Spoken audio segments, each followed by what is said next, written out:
Hola, hola a todos. Les saludo en el amor de Cristo. Esperamos que la paz de Dios esté sobre cada uno de ustedes.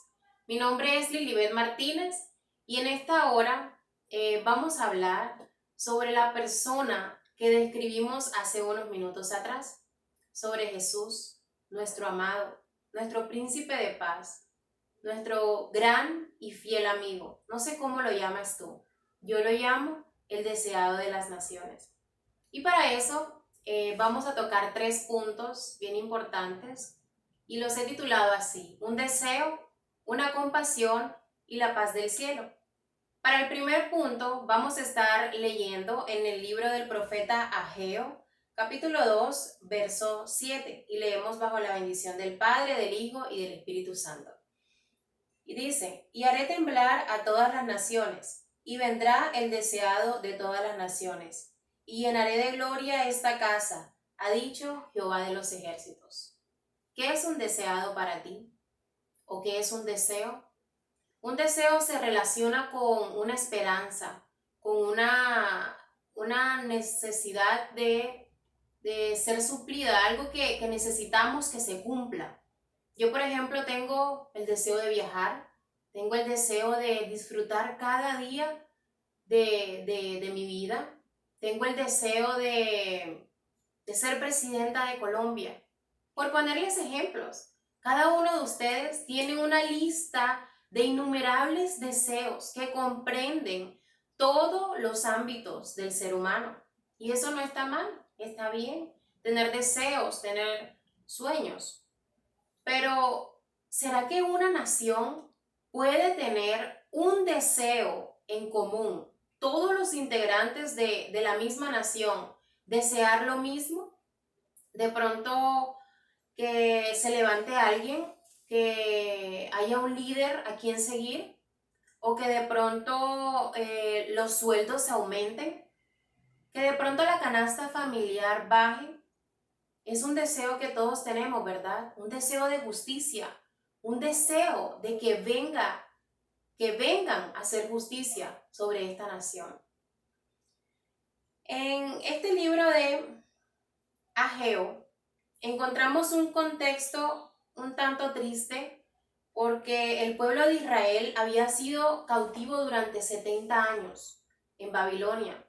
Ellos regresan a su tierra bajo el liderazgo de Zorobabel y de Josué, y son llamados a reconstruir el templo, la casa en donde Jehová descendía y habitaba, en donde en sus atrios la chequina de Jehová permanecía, o descendía, perdón, y era la gloria del mismo Dios.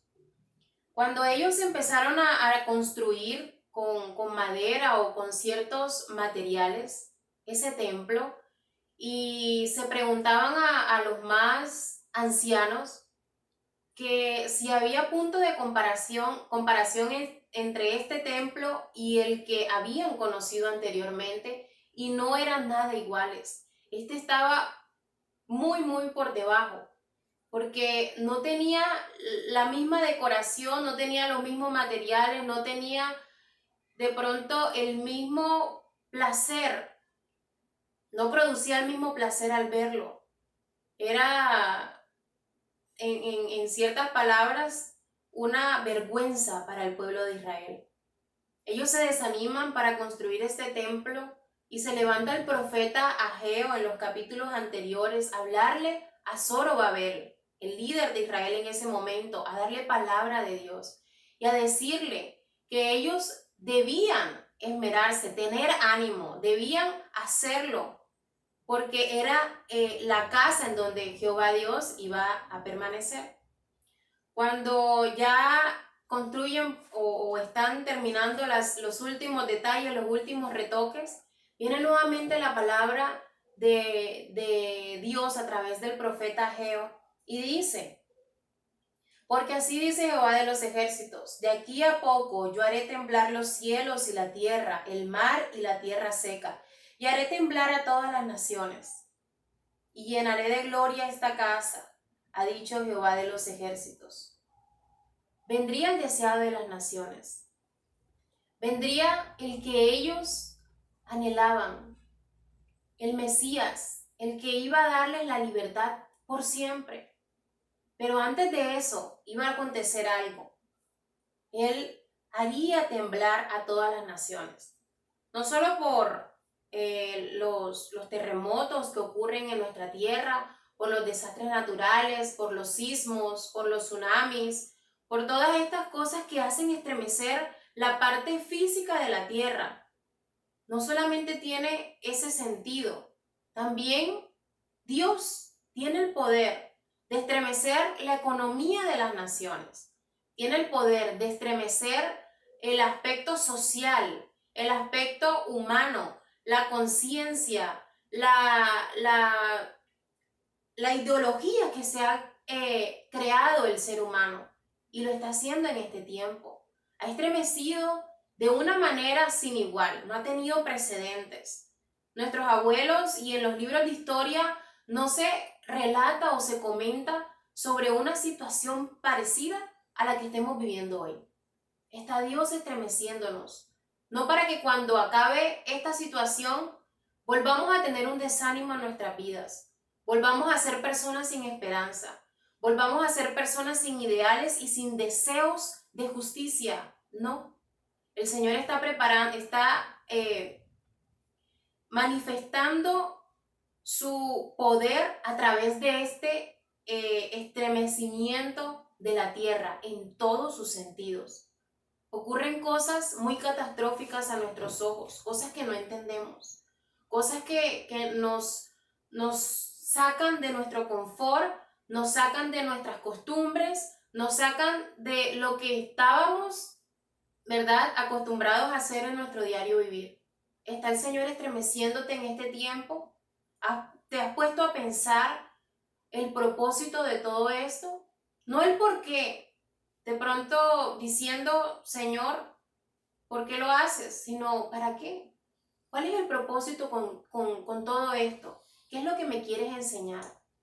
¿Qué es lo que nos quieres enseñar? No es solamente para que yo lo entienda, es para que todo un pueblo, para que toda una tribu, para que toda una nación, para que todas las naciones del mundo empiecen a anhelar con fervor, con ahínco al deseado de las naciones. Y el deseado de las naciones es simplemente el que viene a transformar todo. Antes de él vendrá el anticristo. Antes de él vendrá aquel que será llamado el pacificador. El que querrá levantar su voz y con palabras dulces querrá traer a muchas masas y llevarlo a su anhelada y aparente paz. Pero el tiempo de ese personaje va a tener un fin y luego va a venir aquel el cual estamos esperando hace más de 2020 años. Él dijo que vendría por segunda vez y con un propósito firme: desarraigar el reino de las tinieblas, desarraigar el reino del enemigo en este mundo, arrebatarle las llaves de su reino y empezar a ser por siempre y para siempre el rey, el deseado de las naciones, rey de reyes y señor de señores, admirable, consejero, nuestro príncipe de paz. Esta situación, como les comentaba, es un poco aterradora, porque son muchas las personas que están siendo tocadas, están siendo maltratadas. Todos sabemos, no es para nadie un secreto, las redes sociales, las noticias nos hacen enterarnos de la realidad en el momento exacto. Y viendo todo esto, que de pronto algunos piensan que estamos desamparados, que nadie nos cuida, que nadie nos escucha, entra el segundo punto de este mensaje: una compasión sin comparación, porque no hay punto de comparación con la compasión que tiene nuestro amado Jesús por toda la humanidad. Para eso vamos a estar leyendo en el libro de Mateo, capítulo 12, verso 20.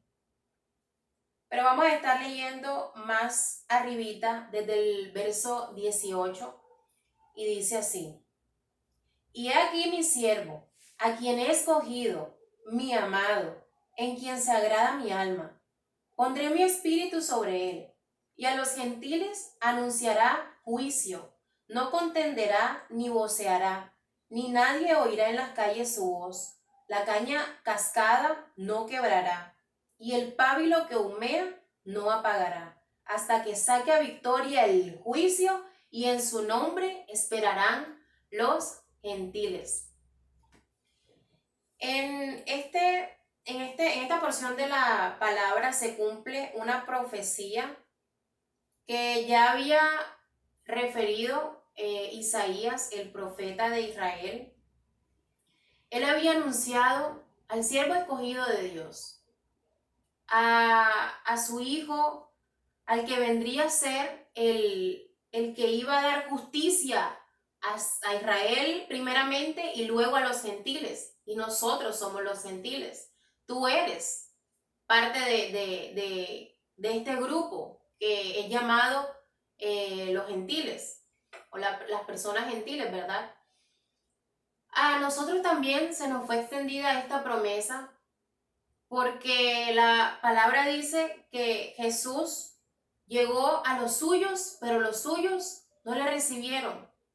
Y se nos extendió esa promesa, se nos extendió esa esperanza. Qué bello que tengamos ahora esta porción para nosotros también. Y dice: he aquí mi siervo, a quien he escogido. Dios lo ha escogido. Desde siempre ha sido el amado de él, ha sido en quien él se complace más, ha sido el ejemplo, el perfecto, el hombre perfecto, hombre Dios perfecto. Y dice: en quien se agrada mi alma, pondré mi espíritu sobre él, y a los gentiles anunciará juicio. Jesucristo, a través de los 4 evangelios y de todo el Nuevo Testamento, aún del Antiguo Testamento, había sido anunciado. Se relatan sus palabras, se relatan sus acciones. Y en resumen, todo el conglomerado de las escrituras está bajo el propósito de que toda la humanidad sea salvada. Pero todo aquel que no le recibe, no le confiesa delante de los demás, delante de los hombres, va a llegar a un juicio. Todos en realidad, le recibamos o no, vamos a llegar ante el tribunal de Cristo. Y Él desde siempre ha anunciado ese juicio que vendría a las naciones. Algo que nos atemoriza, porque de pronto no estamos haciendo algo bien, porque de pronto estamos ocultando algo en nuestras vidas. Pero es un juicio del que nadie podrá escapar. Es un juicio que ha sido revelado en nuestras vidas. Lo hemos aceptado y por eso queremos agradarle. Pero de pronto las demás personas no saben o no han querido aceptar que este juicio vendrá. Pero dice algo adicional: no contenderá ni voceará, ni nadie oirá en las calles su voz. Esto era la parte que se estaba cumpliendo en el contexto del verso como tal. Él se había apartado del lugar en donde estaban siendo sanados los enfermos, en donde estaban siendo liberados los endemoniados. Se apartó de allí, dice el verso 15, y le siguió mucha gente, porque era tanto su poder, era tanta la obra social que él ejecutaba en su tiempo aquí en la tierra, que las personas no podían omitir que él pasaba por las calles, porque él emitía poder. Con simplemente tocar el borde de su manto, las personas eran sanadas. Y se cumplía esto de que nadie oiría en las calles su voz cuando él intentaba apartarse, pero eso no era no servía de mucho. Las personas seguían aglomerándose atrás de él. Y adelante sigue: la caña cascada no quebrará. Resulta que en los ríos de Israel, en las orillas, crecían ciertas cañas, pues todos conocemos que es una caña, Pero estas cañas tenían la particularidad que eran un tanto endebles. Los hombres acostumbraban a hacerles cierto hueco por dentro, valga la redundancia, y luego de cierto proceso, pues una elaboración majestuosa, creaban un instrumento musical, lo que conocemos hoy como flauta, ¿cierto? Pero al ser tan endeble, estas cañas, al mínimo, no sé, en la mínima grieta, si se partía alguna parte de esa caña, ellos simplemente la tiraban al río. Ya no servía para nada esa caña. Pero quiero decirte en este momento que nuestro Señor Jesús, que tiene una compasión sin comparación, va a hacer que la caña cascada no sea quebrada jamás. Tú eres una caña en las manos de Jesús, ¿lo sabías? Eres aquel material o aquel, como cuando de pronto viene un elemento en su estado orgánico, en su estado original, no es nada, pero después de que pasa por un proceso en las manos del mejor elaborador de instrumentos, tú puedes ser un instrumento musical, una flauta que emita las melodías y la armonía que no tenga comparación. Lo mejor puede salir de ti si permites a Jesús obrar en tu corazón.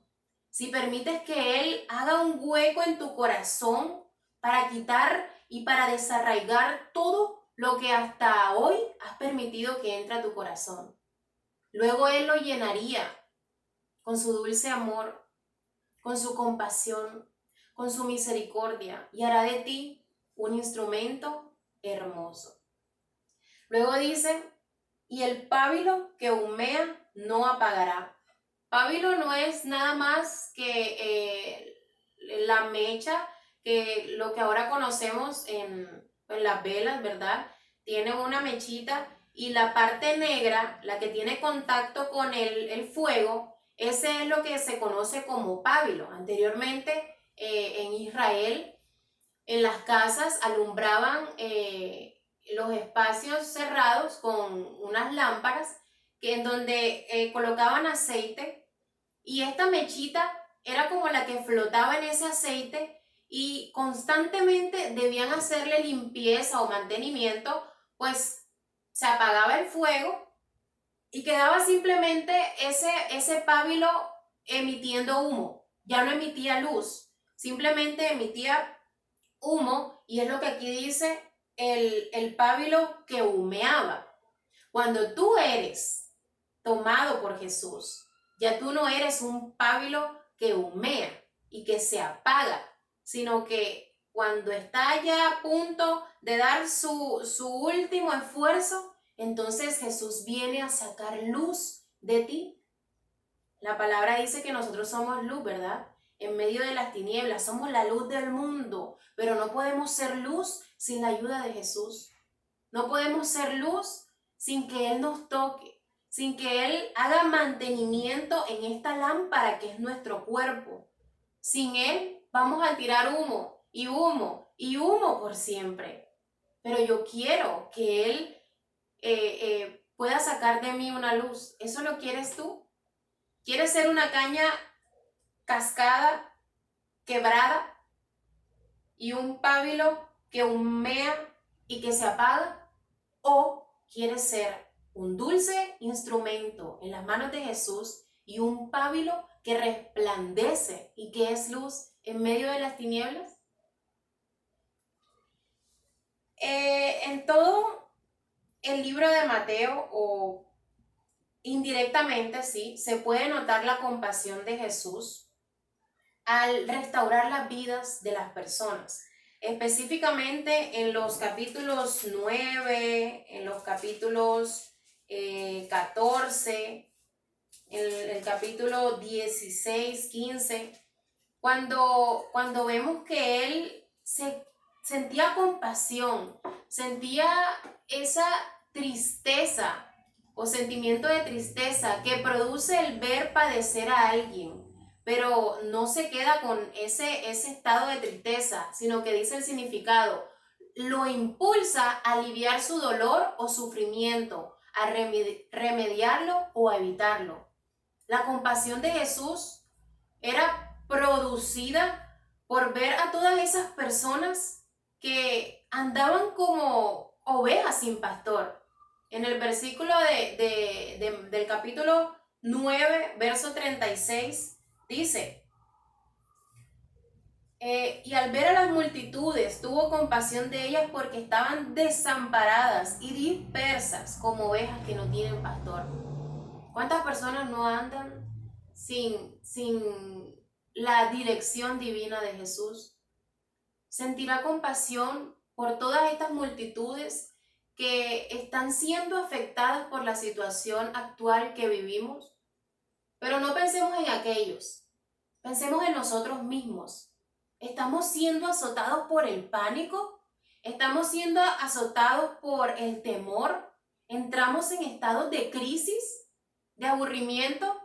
Bueno, somos carne, no estamos exentos de todo eso, pero no somos como aquellos que no tienen esperanza. Nosotros tenemos una esperanza firme, que es Jesús, que es nuestro amado. Dice más adelante en el capítulo 12,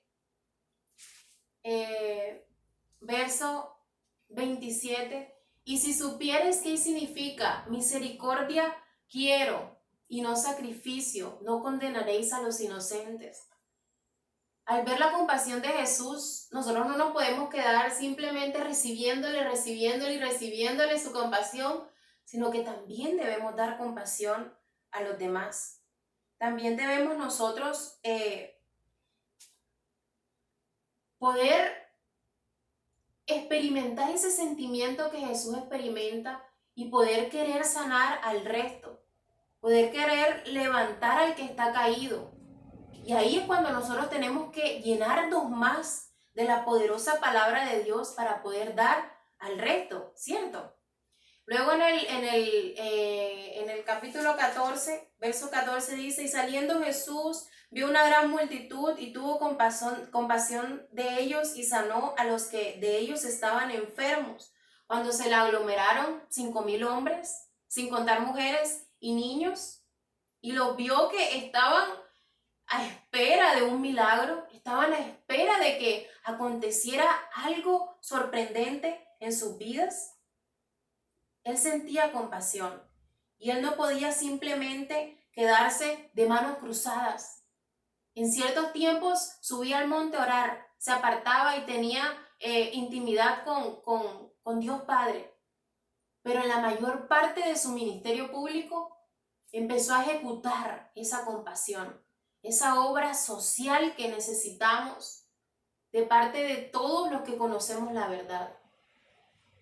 Ahora que termine esta situación de confinamiento y cuarentena, te vas a quedar en casa disfrutando de los placeres de esta vida, de las comodidades, de tener un techo, sin estremecerte por ver la situación que muchas personas pasan hoy día. Antes de esta pandemia, muchas personas estaban sufriendo de enfermedades. Muchas personas, niños, sufriendo de violaciones, de maltratos, de violencia, y nosotros nos quedamos de manos cruzadas. Nos quedamos sin interceder por ellos, nos quedamos sin enviarles palabras de vida, sin enviar algún aporte físico que también es necesario. ¿Qué vamos a hacer después de todo esto?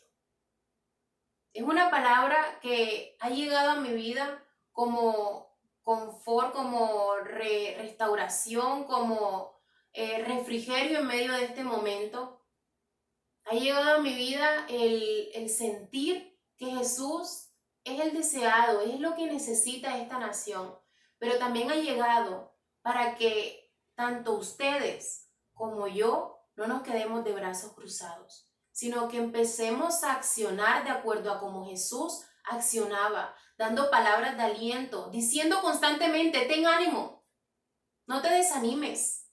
Como le decían a Josué en su libro repetidas veces, vemos la palabra que dice, esfuérzate, sé valiente, no te puedes quedar sumergido en las cosas que este mundo trae, tanta filosofía, tanta sabiduría del mundo, no te quedes ahí. Quédate en su verdad, quédate en su palabra. Y por último, el capítulo 3 ya hablamos del deseo, hablamos de una compasión sin comparación y ahora vamos a hablar de el príncipe de paz. Jesucristo no toma vacaciones, ni Dios Padre, ni Dios Hijo, ni Dios Espíritu Santo. Esto no es una época de vacaciones para nosotros, para quedarnos durmiendo la mayor cantidad de horas en el día, porque Jesucristo tampoco tomaba esas vacaciones. Él sigue trabajando y trabajará hasta que se cumpla su palabra, de que Él vendrá, de que Él llenará con gloria la tierra, de que todos los ojos le verán. Y dice en el libro de Apocalipsis que Él es el consejero, que Él es el admirable, que Él es el príncipe de paz, Señor de señores, Rey de reyes. Él vino a otorgarte, amado que me escuchas, una paz que sobrepasa todo entendimiento. Dos tipos de paz, la que te da el mundo, la que te da Jesús. ¿Cuál quieres? ¿Cuál estás recibiendo? ¿Cuál estás disfrutando? La paz que por cierto tiempo te da una satisfacción, pero es momentánea. O la paz que te dice en todo momento, confía mi hijo, confía mi hijita, confía en que todo esto pasará. Confía en que las naciones serán estremecidas. Confía en que habrá el tiempo en el que nuestras mentes, en el que nuestra conciencia tendrá que ser movida violentamente para que abandonemos el hábito de consumismo en el que ahora mismo nos encontramos y de que abandonemos la situación egoísta en la que se ha levantado la humanidad y que estos momentos no sean para que cuando ya termine vuelva a ser como antes. Ese no debe ser nuestro pensamiento. Nuestro pensamiento debe ser ahora en adelante anhelo al deseado de las naciones. Anhelo al que me trae compasión, al que por mí tiene compasión y me ayuda a sentir compasión por los demás. Y anhelo al príncipe de paz, al que me va a traer paz y que me va a ayudar a hablarle a los demás para que también todos tengamos paz. No son solo palabras las que Jesús decía cuando sabiamente se refería al hombre que construía su casa sobre la roca. No son palabras vanas. Nosotros debemos cimentar nuestra vida sobre él, para que así entonces el aspecto emocional, el aspecto familiar, el aspecto financiero, el aspecto sentimental, el aspecto de la salud, todas las dimensiones de nuestra vida no sean afectadas por estas situaciones externas, las del entorno, lo que no podemos controlar. No, yo estoy equilibrada, estoy de pie, estoy firme en Cristo, que es el príncipe de paz. Y por último, nosotros, por último no el punto 3, sino para concluir, el ciclo infernal que esta humanidad había estado ceñida por tanto tiempo, ha sido vivida desde el pecado original. El final de la Biblia, con el libro de Apocalipsis, es un nuevo comienzo. Hay libros que yo empiezo a leer y wow, a veces no termino en una hora, en 2 horas, porque me interesa qué va a pasar, ¿cierto? En este libro ya nos están contando el final de todo. En Apocalipsis se dice que habrá un nuevo comienzo, una nueva humanidad, una nueva humanidad en donde la tierra y el cielo se unirán y será el espacio en donde Cristo y su iglesia, su esposa, nosotros, tú, estaremos reinando una nueva humanidad, un ciclo que anhelo con todas mis fuerzas y que espero tú también, amado, estés anhelando. Vamos a estar leyendo en el libro de Cantares 3, del 1 al 5, donde la esposa, este libro es muy simbólico, dice que tiene un ensueño y resulta ser unas palabras que de pronto al primer vistazo, al primer echada de ojo, es como algo tan romántico, pero es la relación que tiene Jesús con la iglesia y es la que desea tener. Y dice, por las noches busqué en mi lecho al que ama mi alma. Lo busqué y no lo hallé. Y dije, me levantaré ahora y rodearé la ciudad, por las calles y por las plazas. Buscaré al que ama mi alma. Lo busqué y no lo hallé. Me hallaron los guardas que rondan la ciudad. Y les dije, ¿habéis visto al que ama mi alma?